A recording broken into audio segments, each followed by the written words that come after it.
大家好，欢迎来到今天的中文播客，我是 Coach 天。我先问你一个问题，如果有一天你生了很严重的病，你希望医生先告诉你，还是告诉你的家人？在很多国家，答案很简单，医生会直接告诉病人。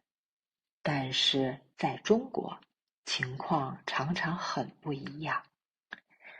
有一个调查说，98%的中国医生在发现重病，比如癌症的时候，不会先告诉病人，而是先联系家属，然后问一个问题：要不要告诉他真相？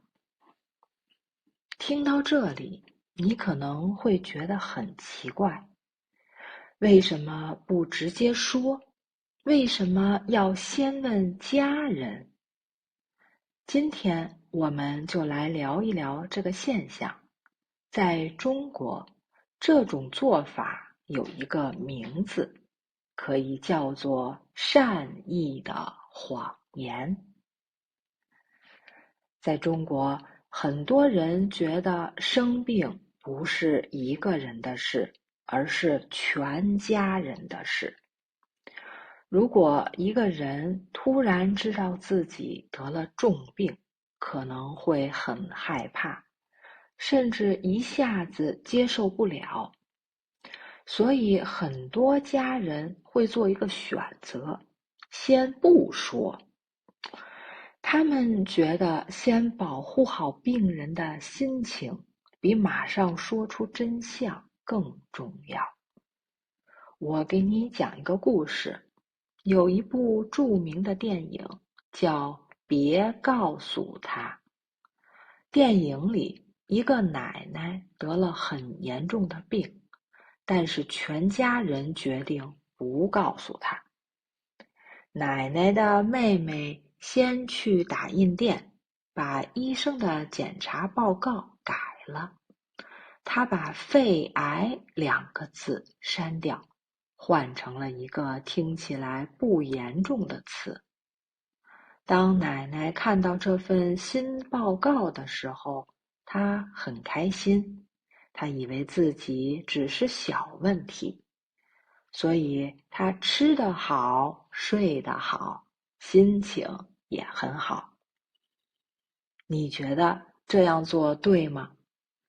对很多外国人来说，这很难理解。但是在中国家庭里，这是一种保护。他们宁愿自己承受压力，也希望病人可以安心一点。除了害怕病人难过，还有一个很重要的原因是不想让病人有压力。这里说的压力是钱。在中国家庭里，爱会和钱和责任联系在一起。生病的时候，不仅仅是身体问题，钱也是一个很大的问题。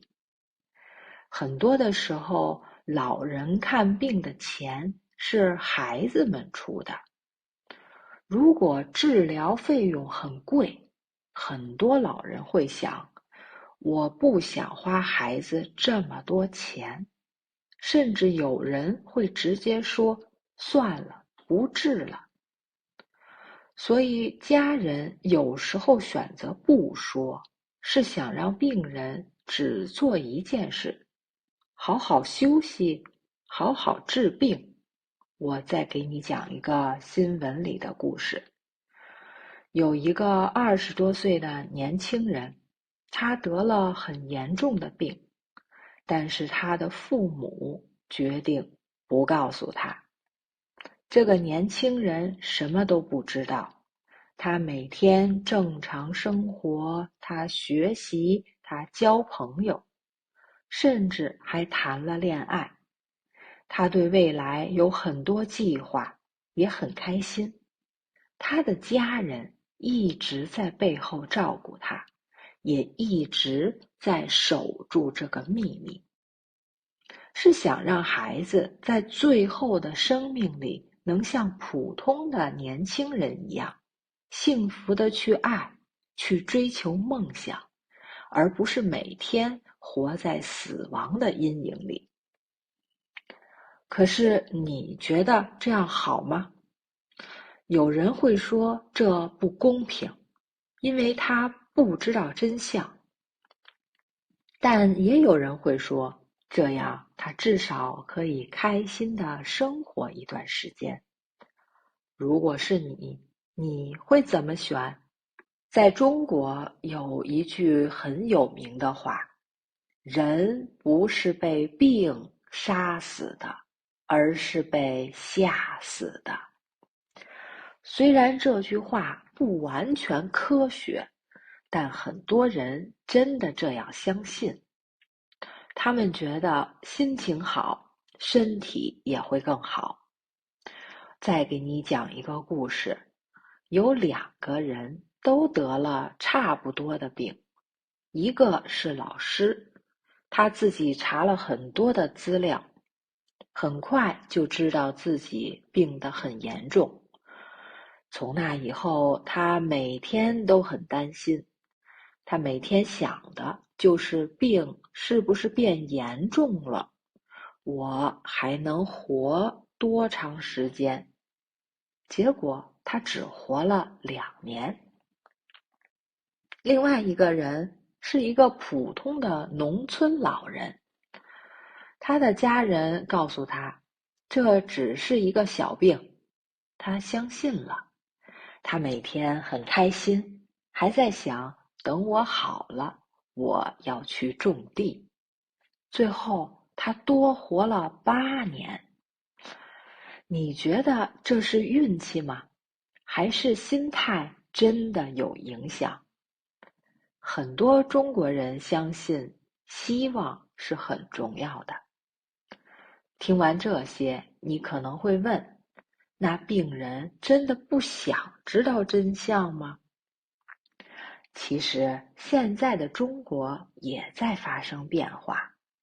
调查显示，虽然只有30%的家属愿意告诉病人实话，但几乎100%的人都表示，如果自己生病了，他们想知道真相。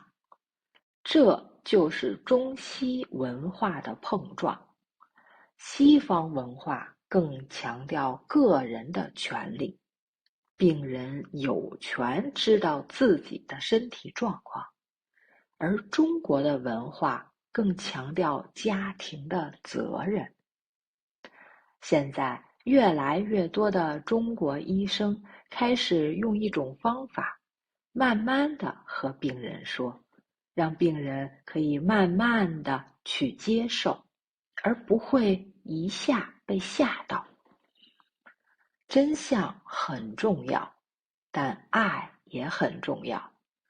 无论是选择说真话，还是选择隐瞒，在中国，很多家庭做这个决定的时候，想的都不是自己，而是怎么对病人最好。中国的家属们在这个问题上愿意站在一起，为病人撑起一把保护伞。感谢你今天的收听和陪伴。我想问问，如果是你，你希望家人告诉你吗？还是你更希望他们先帮你做决定？欢迎告诉我你的想法。我是Coach天，下周同一时间，让我继续陪你一起用真实内容把中文读懂。我们下期再见。